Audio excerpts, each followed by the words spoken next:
When we say about the agriculture, we used to say that there's four generations of agriculture. You have like the 1.0, 2.0, 3.0, 4.0, being the 1.0, the one that is characterized by manual work. You know, that's where people is doing the heavy work pretty much like a manual.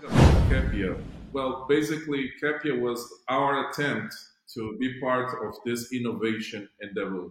So we decided to go to the rural areas, to go to that sector that had very minimum innovation. And we said, look, what are the problems existing here? And the problem were there is production, there is demand, but there is no information about where is the production and where is the demand. So we tried to close this gap, creating a digital platform that could connect people.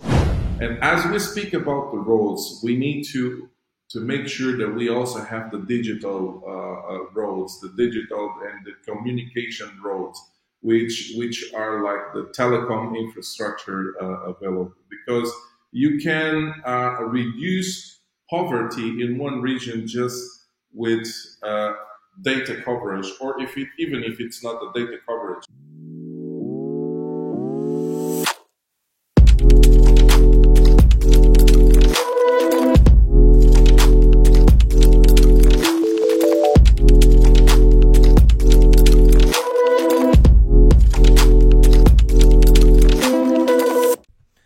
Welcome once again to another episode where we dive into the journey of a remarkable professional, Vanderlei Ribeiro. With 13 years of experience in the oil and gas industry, Vanderlei is not only honored his leadership skills but also demonstrated an unwavering commitment to excellence. Recently, Vanderlei made a bold strategic pivot, transitioning from the energy sector to the Angolan most promising fields, agriculture. This move marks the beginning of a new chapter where he's channeling his experience into innovative agriculture initiatives. Known for his precision, dynamism, and dedication, Vanderlei is all about adding to the every venture he undertakes. His extensive background in strategic management, impactful business practices, and social transforming highlights his innovative and creative thinking. Join us as we explore Vanderlei's inspiring career path and his vision for the future of agriculture in Angola. Vanderlei, thank you so much for coming and accepting our invitation to talk at the Africa Tech Talks. Thank you, Andre, for inviting me and for having me. Thank you so much. Without further delay, I think that the audience wants to know about your background and your experience. Can you tell us a little bit more about how you came from the oil and gas industry and you became an entrepreneur in the digital agriculture world and also an agriculture because you're now doing rice? Yeah, so my background is actually in technology. I've studied technology in Brazil. Actually, I've studied in the computing network. So, and then I returned to Angola and I've started to do my journey in the oil and gas industry, where I spent around 12 years. I did, my career in the oil and gas industry, going from network, doing project management, systems administration, to the end of my career was related to IT operations and management. It was more of the management. So while I was in the oil industry, I was doing some investment in agriculture because I looked at the agriculture as a sector for the future, considering, when you look at the changes that are happening in the oil and gas industry, you need to be, considering what the future will look like.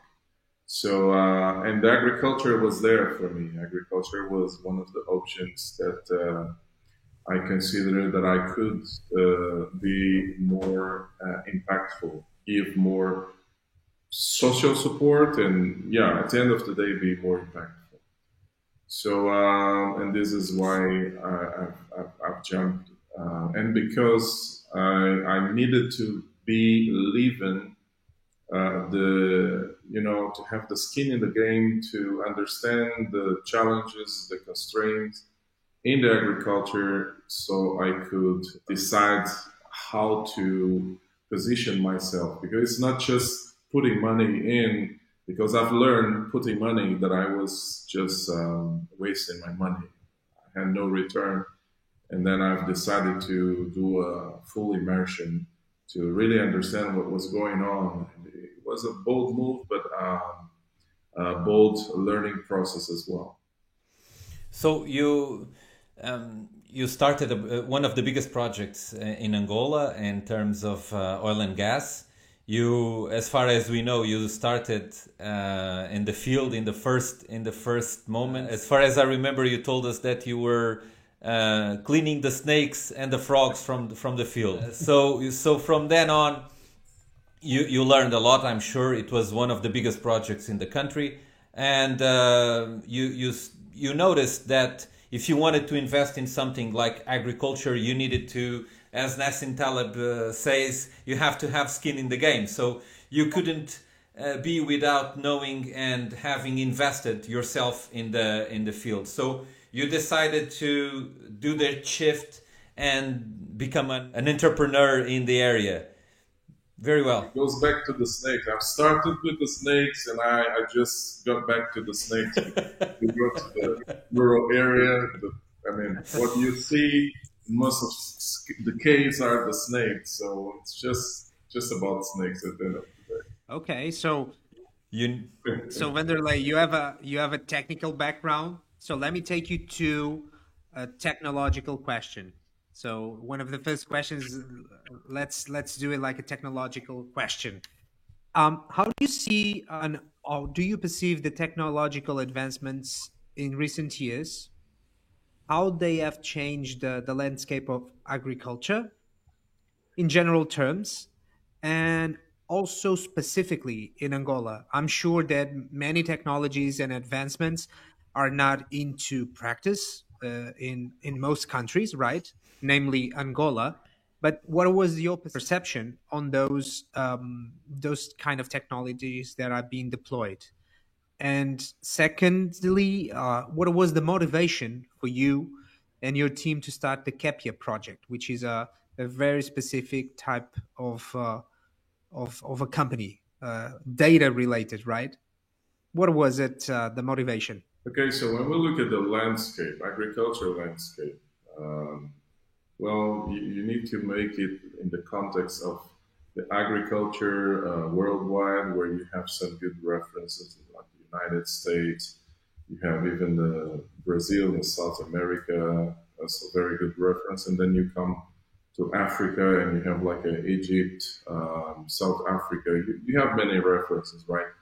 And you'll see that all of them somehow have a good footprint in terms of technology adoption. Because and when we say technology, it's not necessarily a digital technology, right? We say it's different types and ways of technology that will increase efficiency.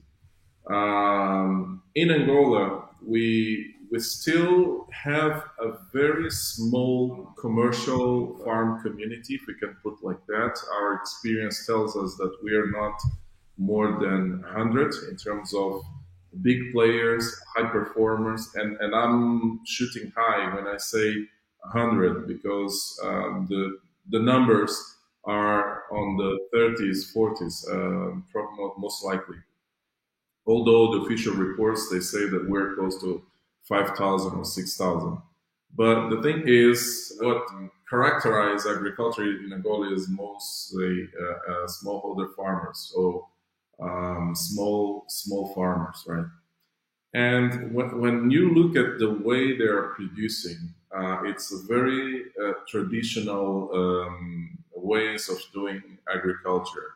And then you have a very low productivity, and because you had a huge gap in terms of the Angola from the 60s and 70s, that there was a high performer country in agriculture, to the Angola of today. We all know, I mean, the history of the country, the challenges that we had in between, and that created a gap that we had no knowledge transfer, okay, coming across. So that means the ones that are doing agriculture today, they are relying on what they have learned from their parents and from their grandfathers and things like that.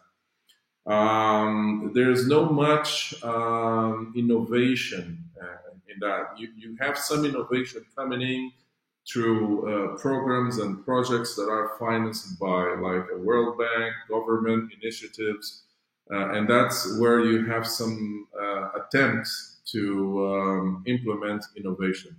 But this is not something that we really consider as a major change yet in the Angola agriculture.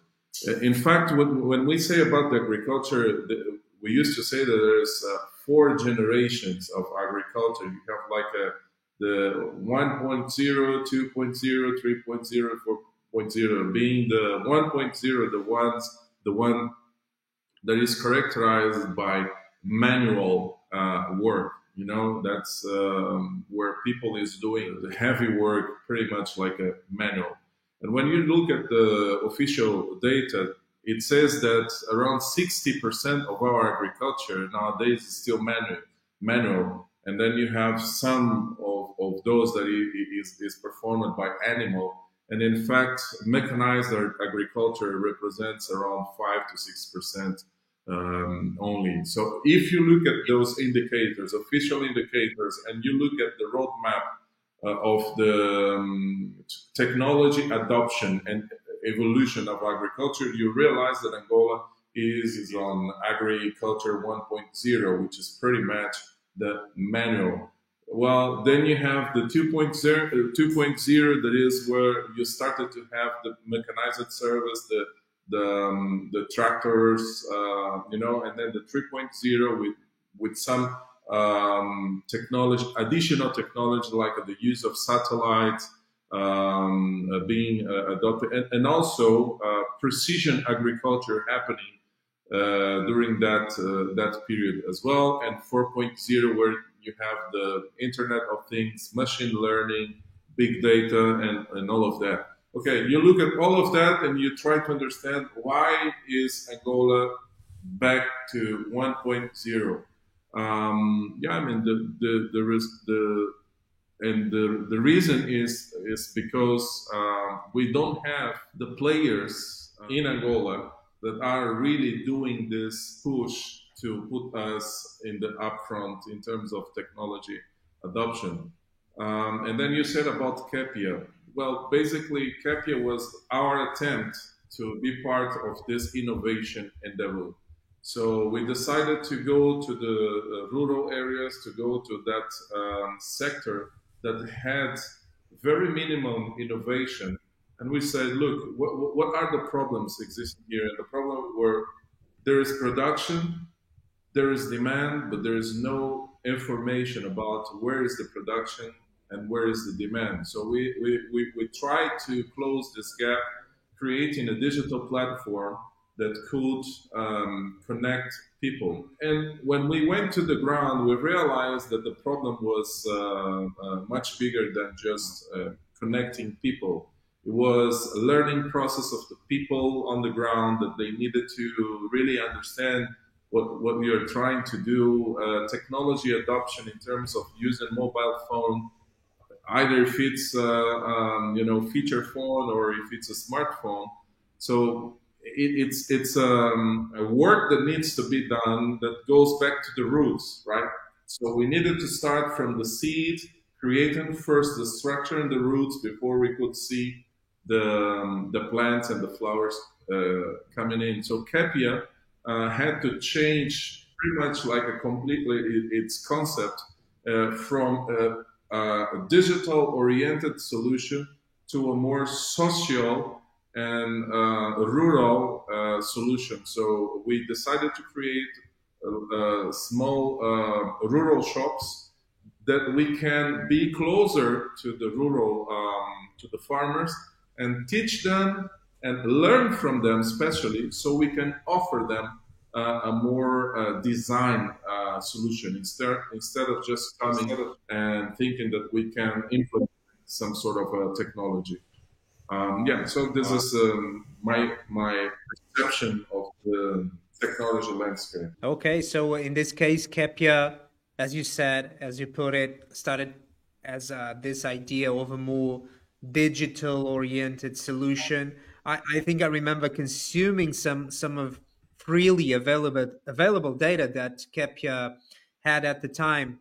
So you had like real-time prices from different types of crops across the country. You could know what was the price of a kilogram of tomato in some specific region, and it was updated almost I don't know, a daily or weekly basis.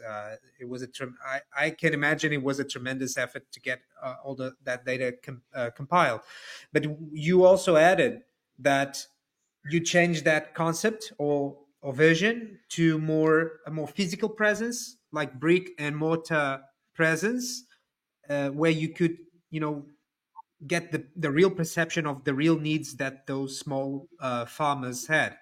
And I think you shared with us beforehand that you guys also had to provide some kind of financial services. You guys are into also a banking agents, so to speak, most recently. Yeah. So yeah, you're right. We started with this concept of data gathering, and the pricing was the where we started with the pricing. We looked at the market price, and we created also like the rural price. So, and we created this we called Capia Index, that was pretty much the 12 most consumed products, and we used to do a monitoring on the price. But as you can understand, in order for us to collect this data, analyze and publish, we needed to have our sensors, like, and we call the human sensors. We needed to have our people on the ground to do all this data collection, because it was hard for us to do that through a mobile call or using a digital platform. And the cost structure to maintain that solution operating was something that we could not sustain. Okay, we tried to get some support, telling people, look, this is what we're trying to do. You can consume this data, but yeah, we had to change the approach. Today, our approach is we are closer to the farmers. The farmer, the smallholder farmer, essentially will wake up in the morning and open his door, and eventually the very first thing he will see is the Kepia rural shop on the on the opposite side of his house, and he can go there. He can buy the seeds he wants. He can buy the fertilizer he wants, and he can also apply to some sort of financial service, because now we're becoming an official representing a financial institution in the rural area. And we just signed it actually 2 weeks ago with one financial institution, and this week we are signing with the second one. So that means we are creating demand now. People want to go and provide this type of service to the rural community, but they do not know how they operate, so they need to have a local partner, and we are that local partner now, because we understand their reality and we can customize the solutions according to their needs. Well, that's amazing, man. Congratulations on that new endeavor. Victor, the mic is yours. Thank you. Thank you. Thank you. Vanderlei, I'd like to touch on a topic related to responsibility practices or sustainability practices, which is a word that is a very hot topic nowadays in all industries, and specifically in the agro sector. We have this overall frame of the UN Sustainable Development Goals. We have several folds here, like economic sustainability, environmental, social, also sustainability. How do you see this issue in Angola and in Africa in general? What challenges do you feel from your experience to implement more sustainable practices in the agro sector? If we have one sector that you must do that, is definitely the agriculture, right? The way people treat the land, the way people treat the water, and even the usage of chemicals. The thing is, our model today, it doesn't consider that much the sustainability approach. Although this is a new agenda that comes to the agriculture. You know, nowadays all the projects, even the banks, they are now in the process of adopting the sustainability processes as part of their financing mechanism. But we still have a long journey ahead, because, as I said, the traditional methods that are used by our community, by our rural community, they damage, they create a significant damage. And I can give you one example, which is the fires in the forest, and the burns that you see while you're traveling to the interior of the country, and it's happening everywhere. Okay, so and you have serious damage to the soil fertility as part of this type of practice, and we're not addressing it properly, unfortunately, because you don't have a proper program that address the way communities should behave around that. So this is still an opportunity for us to create instruments and mechanisms to address this issue, right? Even the forest process. I mean, you go to some place, people are just cutting lots of trees. But you don't have mechanisms to control and make sure that you are also planting new trees, right? Although it's written somewhere, and you have some laws and some regulations that bring this to the table, but you don't have people and the instruments to validate that this is happening. So I would say that this is one of the most important topics, as this is creates a big impact in our end results. And we have to talk about the climate impact as well, right?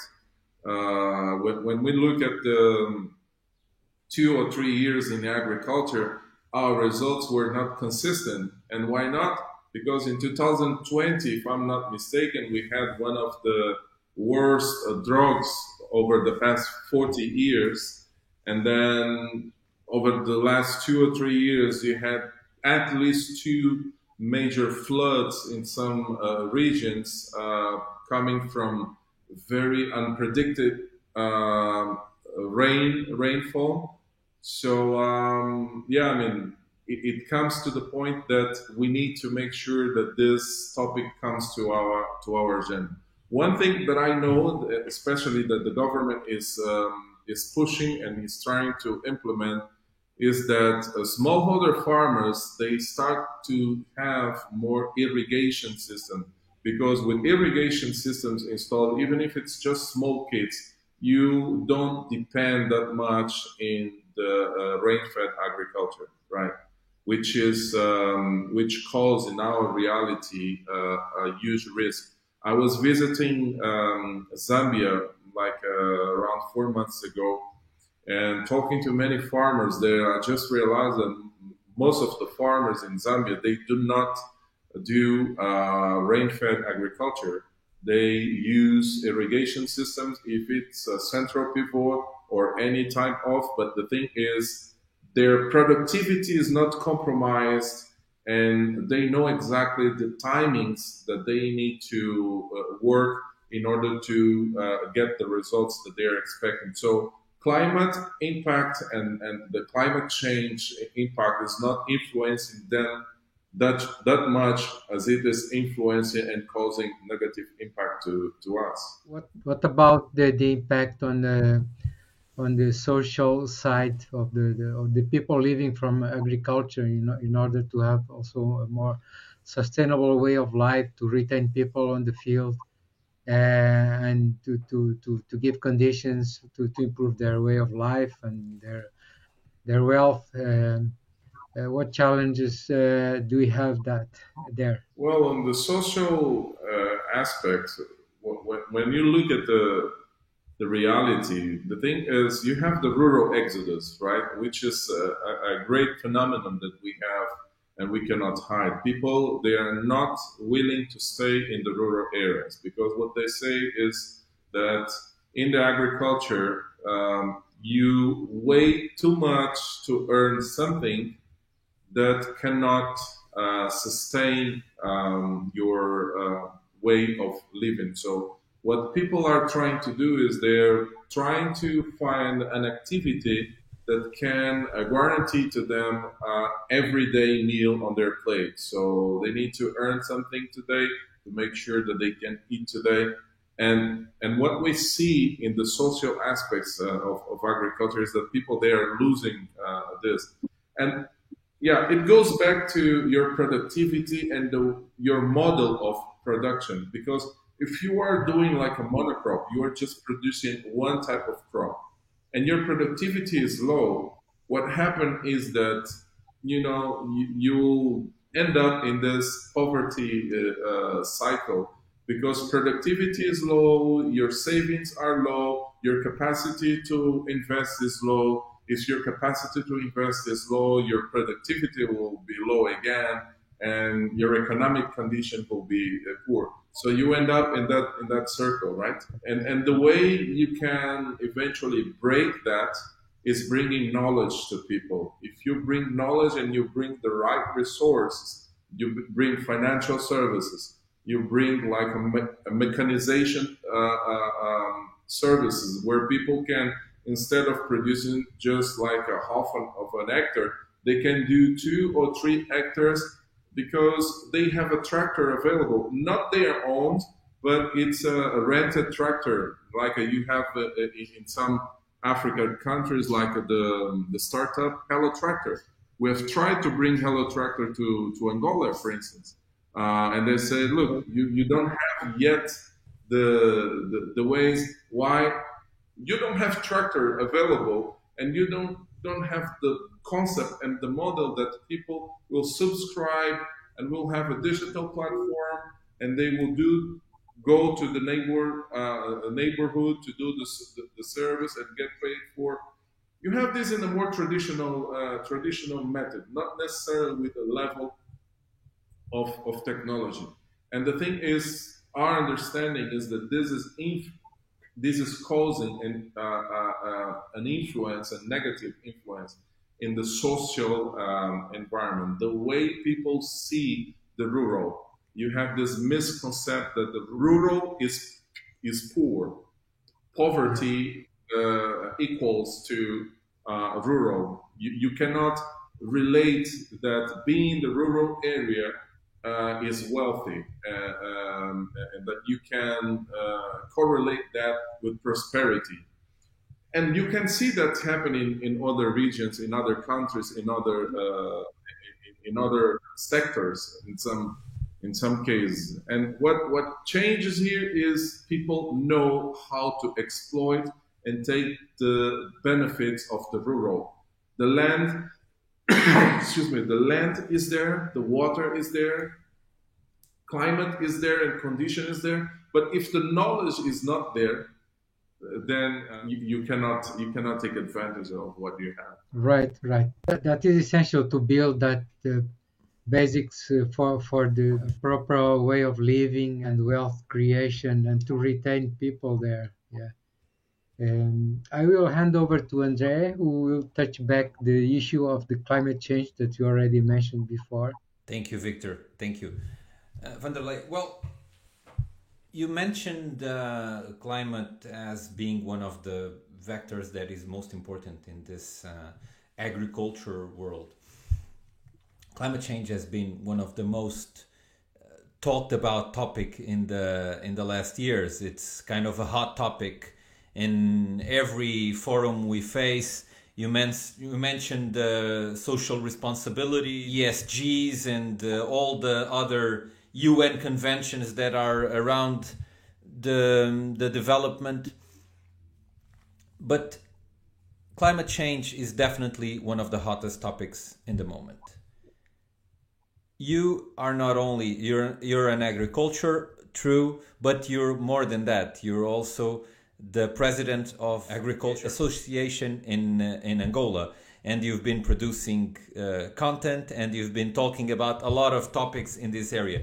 We have here, it's in Portuguese, but we have here the development of the study that is looking at the drought and the air temperature evolution in Angola in the past years. So you have an overview of this climate perspective of the country. So based on this overview, and considering also that you've been and you are talking about the insurance in Angola, and knowing that this is one of the main factors in assuring crops, how do you see the impact of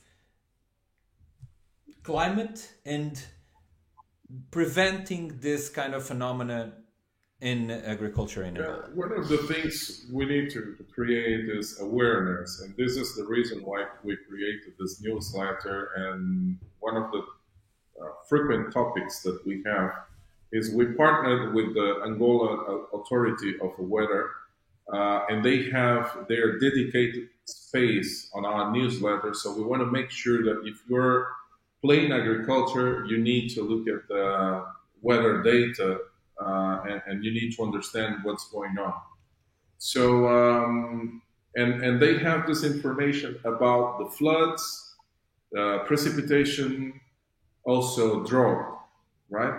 So, and how does it influence our decisions? How does it influence what we're doing?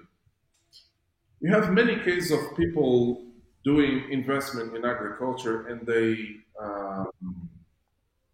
lose what they do in terms of investment because they are investing in one area that you're not supposed to grow this type of crop, to grow rice here or to grow cassava here. You see, you need to define the more suitable places for you to grow stuff.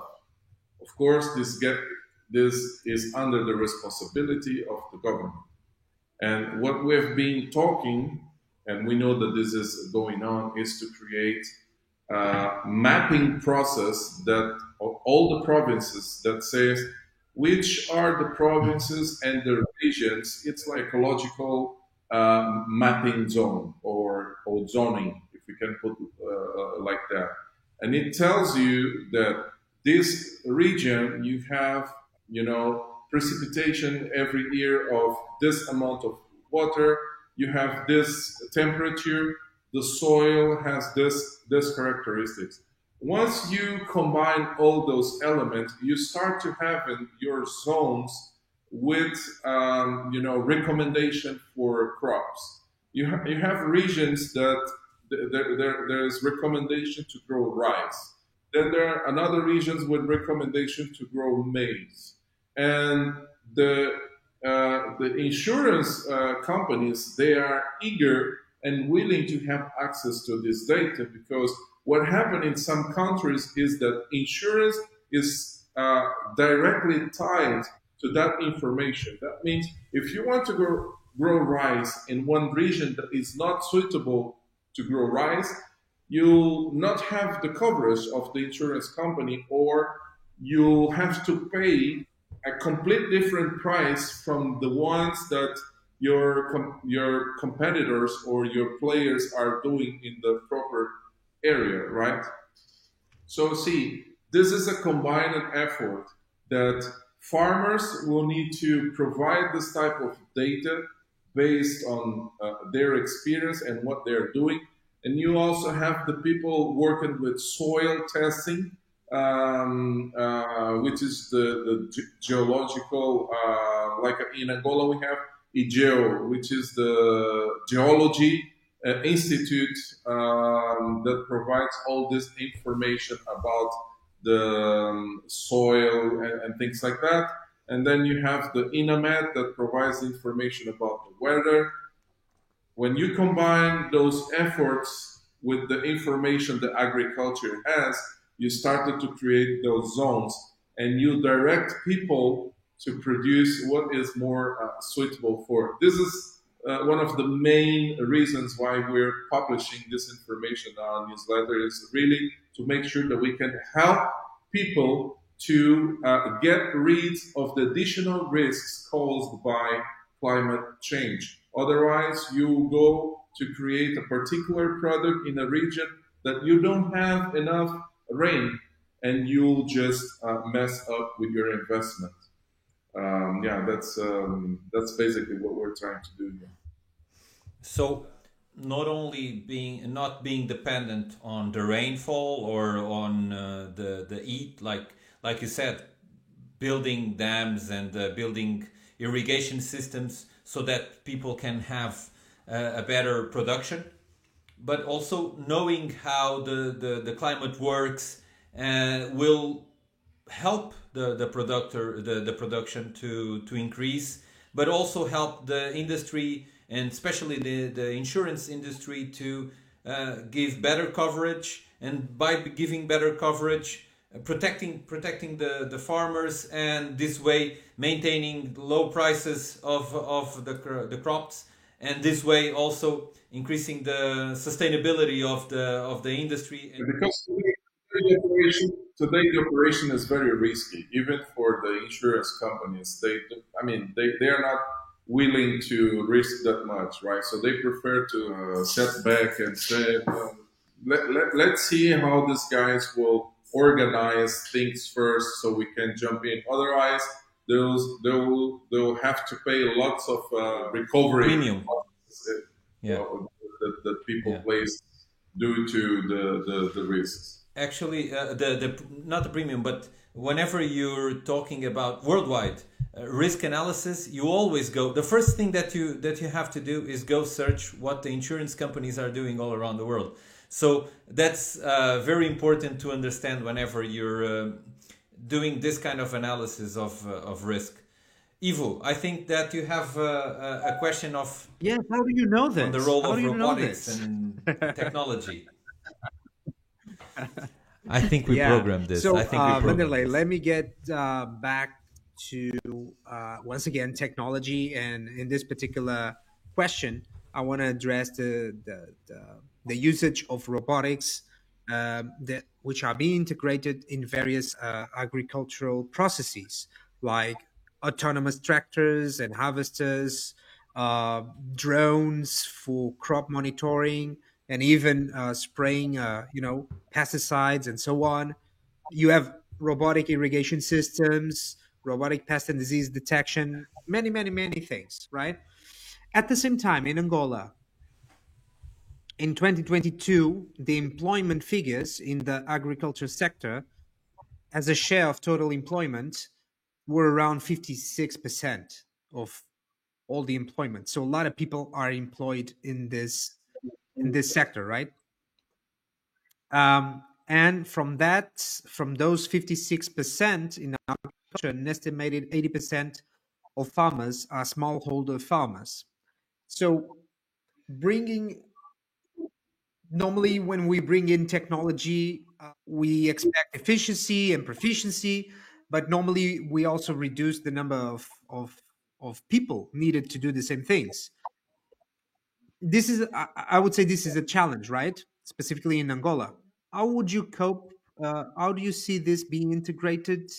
And if you had to choose or prioritize a particular type of robotic integration in any area, would you prioritize one over the others for Angola specifically? Yeah, it's an interesting topic because I prefer, instead of calling this the robotics, I look at that on the more on the automation process. Okay, I think the robotic is it's an additional level further down, but things starts with the automation. And when we look at the automation process, you have lot of things going on. I mean, the agri industry, for instance, right? The processing process, they would prefer to invest in the automation process in order to have the standards and to keep it more controlled. Automation calls to us an opportunity to be more efficient, in some case to reduce costs, but in our context, it also impacts unemployment, right? Because I can have like 10 people working within the farm just to make sure that they have to pack the rice or right the process of getting the rice and putting into the bag. Today it's very much manual, but there's a lot of technology available that we can automate this without a single person doing that.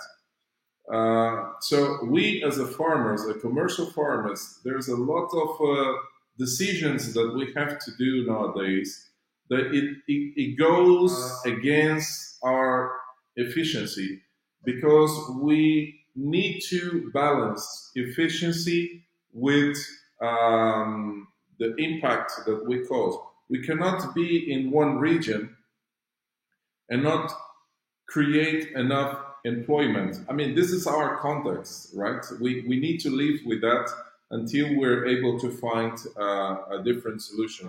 I was able to visit farms in South America that they were preparing like or producing in 3,000 or 4,000 hectares, and they had like 5 employees.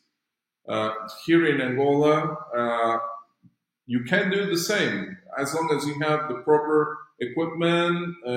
You can go that, but this is not the way that we want to manage agriculture. Of course, not losing our capacity to be competitive. So what it causes is that commercial farmers, they need to invest in capacity building.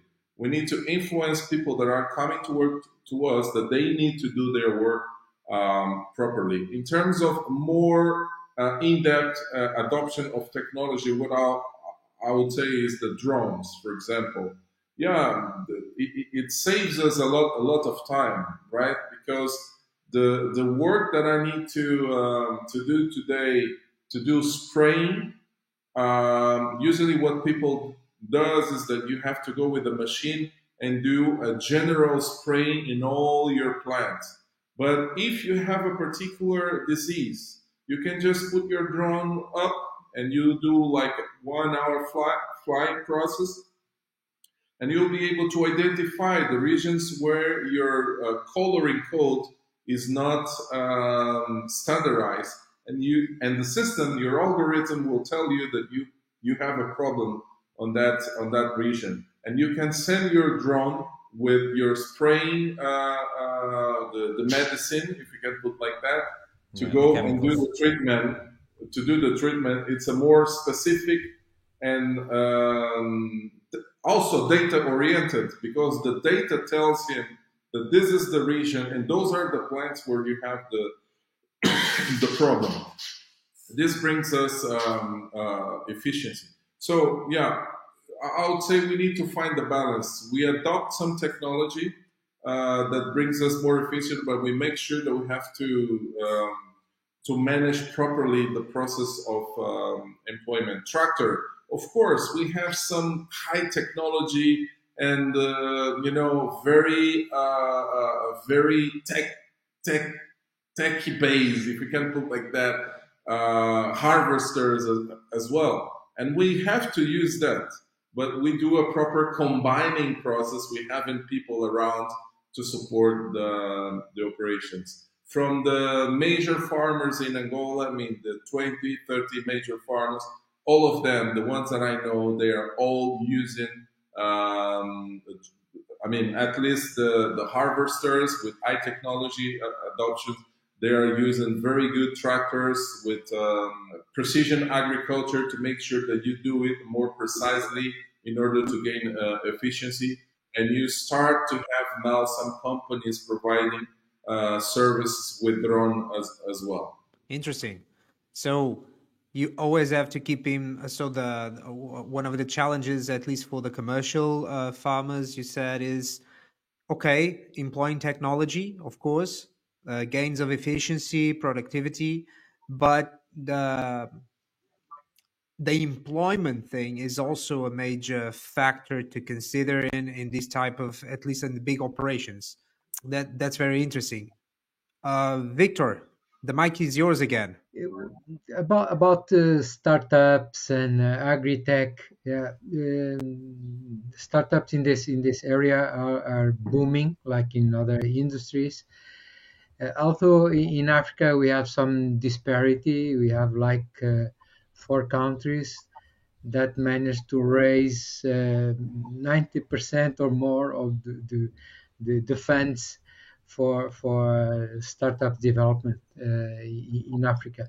But also they have an important role in the future development of the agriculture in Africa.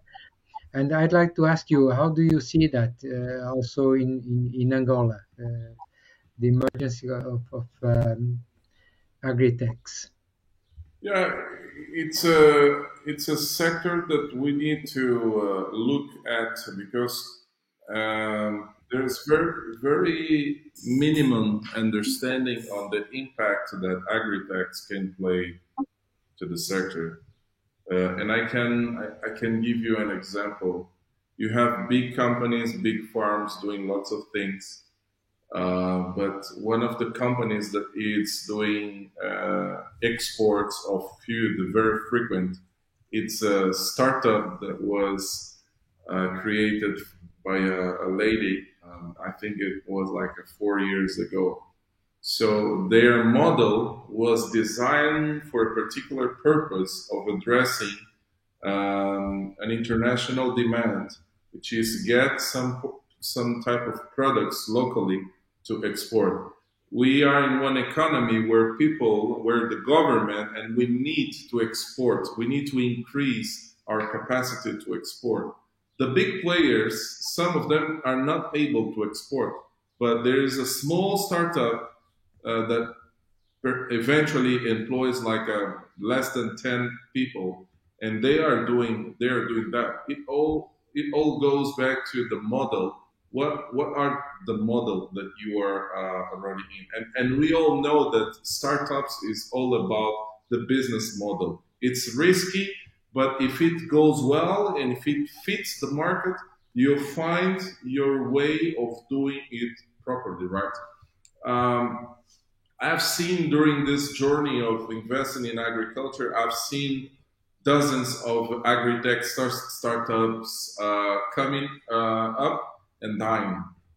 Since the time we created Capia in 2016, I've seen at least like 8 or 10 competitors, 8 or 10 other agri-tech startups in Angola, but they couldn't survive. And why?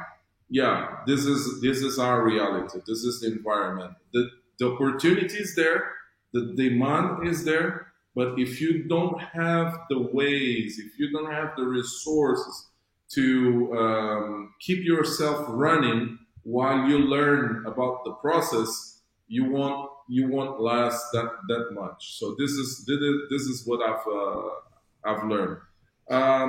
Well, we had the opportunity to raise an Angolan flag in the international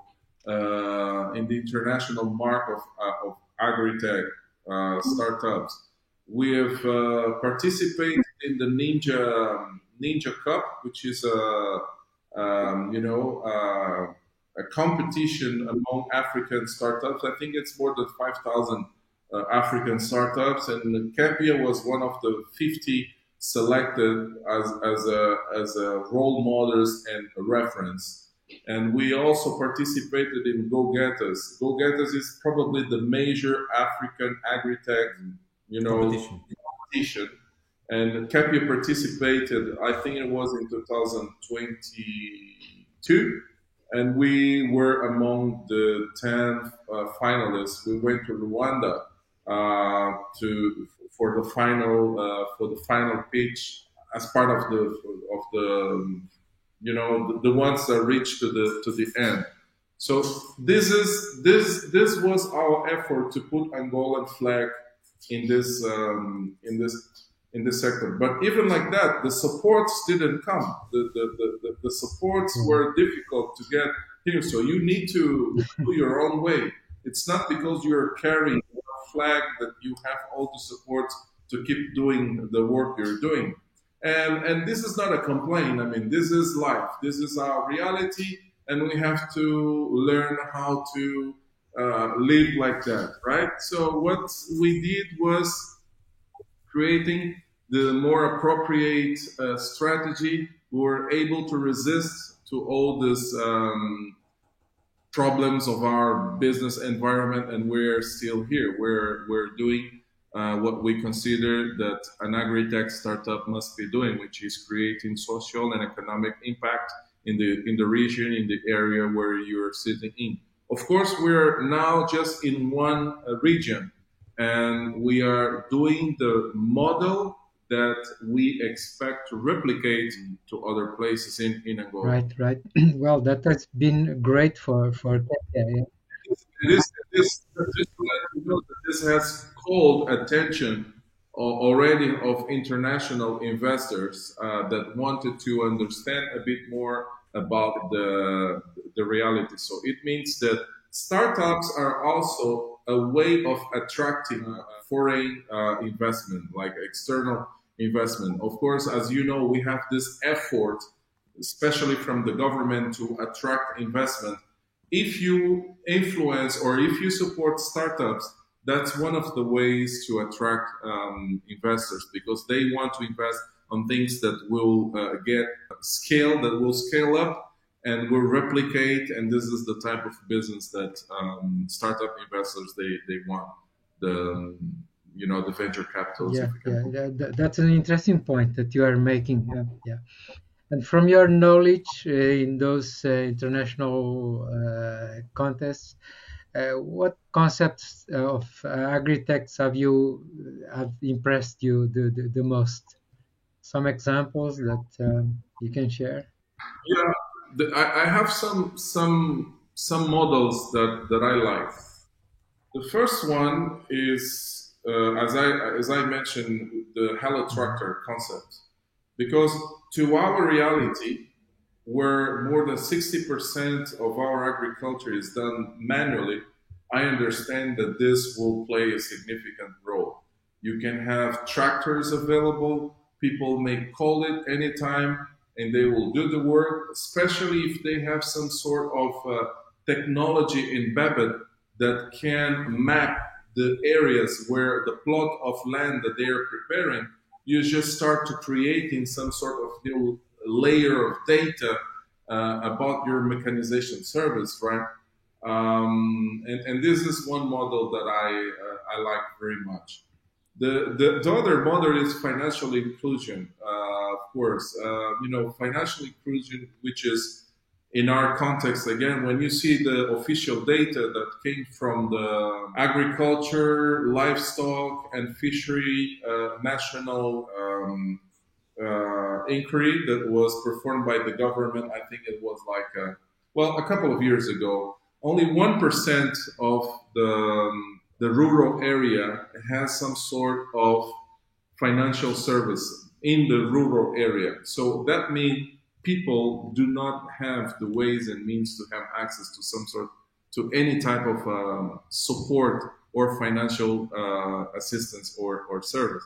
If you are able to create some solution or a service that can mitigate that or that can fix that, you are doing it properly. So when we look at what other countries are doing, and we like very much the reference coming from Kenya, for example, where, I mean, you have the rural shops are everywhere. The rural shops are available everywhere, and people can go and buy their products, and they get credit immediately.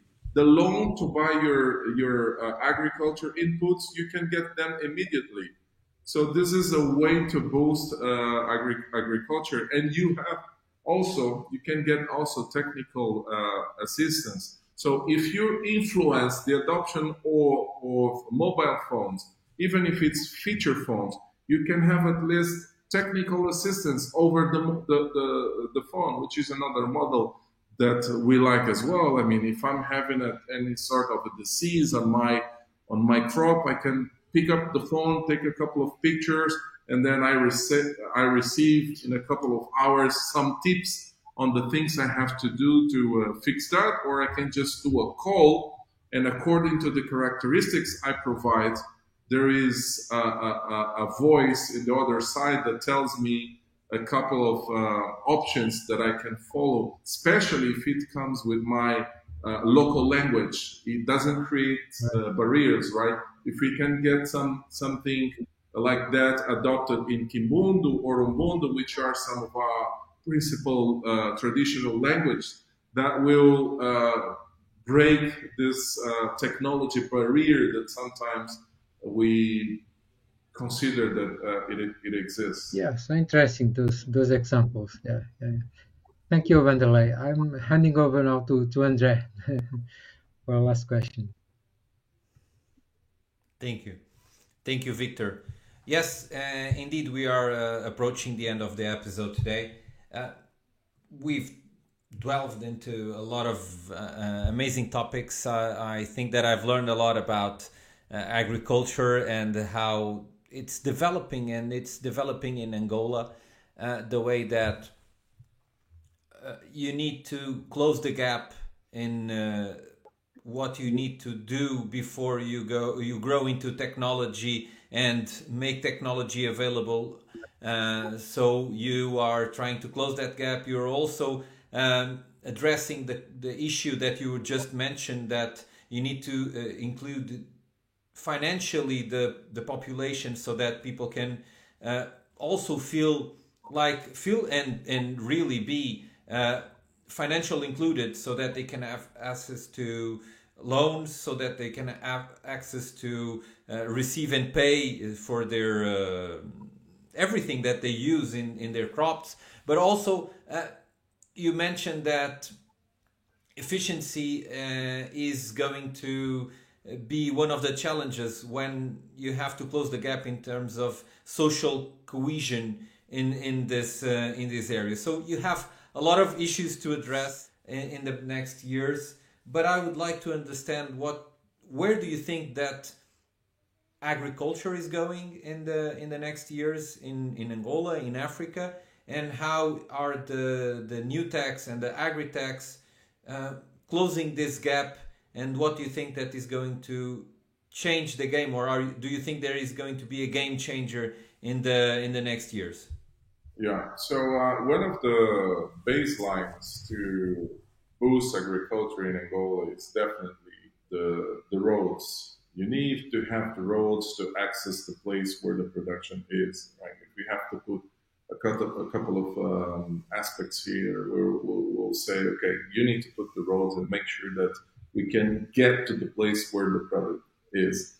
And as we speak about the roads, we need to make sure that we also have the digital roads, the digital and the communication roads, which are like the telecom infrastructure available, because you can reduce poverty in one region just with data coverage, or even if it's not the data coverage, as long as you have a network coverage, just allow people to make a call, you can impact. And this is part of a report that was generated by World Bank and I think GSMA in 2019. I think there was this study they've created in Nigeria, if I'm not mistaken, where the existence of one network coverage in the rural area could reduce by 4% the poverty on the first year and by 7% on the second year. So yeah, we need to have this different perspectives. You have the infrastructure that is rural, and you have this telecom infrastructure that needs to exist if you want to create this impact. Agriculture is with no doubt the sector that will boost our economy over the next couple of years or decades, if we can put it like that. We just need to find our ways to do that. We need support of people that know how to do agriculture in order to come and exploit the opportunities that exist. I mean, because you have 35 million to feed, and you are talking about one of the top 5 countries with the highest fertility rate and reproduction rate worldwide, right? So we are growing fast, and you need to make sure that you need to feed these people. So that means agriculture will play a significant role into our economy. And the technology and efficiency, they need to come across. As I said, mobile phones to allow people to talk and the information to circulate, because it doesn't work well if you have the product but people doesn't know you have the product. So you need to find a way to publish and to let them know that you have the product. If you are sending this information by car, well, it's old school and the process doesn't work well. If you can share that information and take picture and make this information available, especially in advance, you will create demand and you will close this gap. At the end of the day, it goes back to closing the gap. So what I look in terms of trends in agriculture is that we need to attract the youth to come to the sector, because today the youth, they doesn't see that this is an attractive place to be. As you have heard back about the agriculture, we need to make it sexy, right? We need to make it attractive for the youth to come and look, I want to do that. And they need to see that it's not the old model anymore, that you need to have back problems, back pain, and very manual process. You need to attract them and influence them through the adoption of technology. They need to see the drone flying out. Once they see the drone is flying out, they say, look, I want to play that thing. You see, I want to play that thing that flying out. When they see the tractor going out and moving the arms out because it has some features to do something, they will say, look, this is what I want to do. When they see that big machine that looks like a transformer, that is the harvester that goes to the field to start harvesting the crops, they say, I want to pilot a transformer, because this is something that feels good, right? So, and this is what we need to create, is to put the new dress to the agriculture, so people can see that rural, it's not poverty. Rural is development. Rural is feeding people. Rural is actually going back to where we came from, because at the end of the day, we all came from rural, right? Cities and all the things that we're seeing today, they came later on. If we go back to our roots, we'll see that rural is where we came from. So we're just going back to roots, going back to our story, and I mean, creating a new version and the new adoption of the way we will treat them. So this is how I see the trends for That's the on future. Ivo, I see a thumbnail. I see a thumbnail saying Vanderlei Ribeiro making yes, definitely. agriculture I mean, sexy again. listen, I think most of people one of the dreams of many people at least is to retire and go to more rural side of things. So there's also this saying, some people want to get rich and get off grid, right? So get rich enough to go off grid and live in nature and cultivate your own things and so on. And you were touching, Vanderlei, on the reducing the digital gap. And it's funny because some days ago, I don't know if it was 3, 4, 5 days ago, that it was announced that the World Bank is providing a 300 million loan to Angola to accelerate digital inclusion, to accelerate or increase the access to digital services. I think I have here the document is in three main components, and one of the components, the second one, is boosting digital inclusion to close the digital access gap. So it's more around 155 million of the 300 million. 155 million is just for this component, and this component has extending universal access service, access to affordable smart devices, like you were saying, right? So people having more access to affordable devices, digital literacy, financial literacies in underserved areas, and also strengthening the digital entrepreneurship ecosystem. So all of this combined is more or less $155 million in a five-time year period, 5-year period. Sorry. I just wanted to share this because I saw this like a couple of days ago, and I think it's kind of intercepts what you were saying. So bringing down or reducing the digital gap.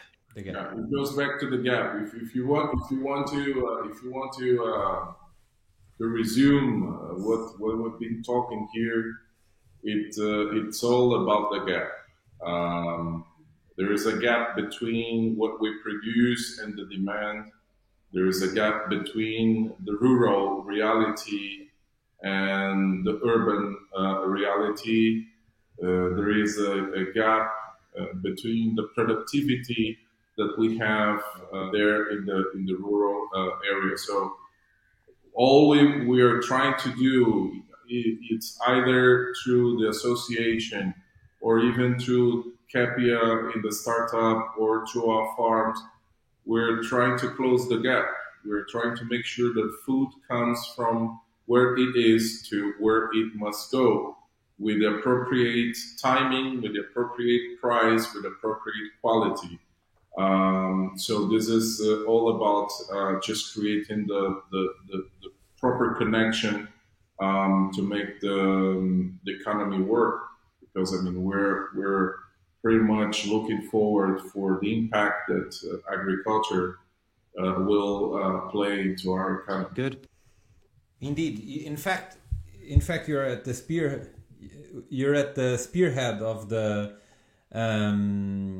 country, because these days everyone is talking about diversification of the economy, and agriculture shows as one of the hottest topics in the game. So closing the gap is also closing the gap of productivity, and tech, and especially agri-tech, is at the forefront of this transformation also. And your knowledge and your I was listening to you, and I was thinking that you've traveled a lot, you know a lot of realities, you know a lot of other companies, other innovations, and this is very important to bring to the country, to share to everyone in Angola, and closing that knowledge gap is extremely relevant. Thank you so much for making agriculture sexy again. We really need that. we really need to understand that it's not only in the city that you can make a living. Also, we need to create the conditions, of course, but it's very important that we do that. Vanderlei, it has been an immense pleasure to talk to you. In my behalf, in behalf of my colleagues, Ivo Martins, Vitor Calhau, we want to thank you for accepting this amazing journey. We hope to have you again in our podcast. You have an amazing experience and knowledge that we would like to have all the time in the podcast. To all the listeners, subscribe to the channel. Put a like on this video so that we can grow and that we can share Vanderlei's story to the world. Thank you so much. Thank you, Thank Vanderlei. you for Thank having you. me. Thank you all. Thank you.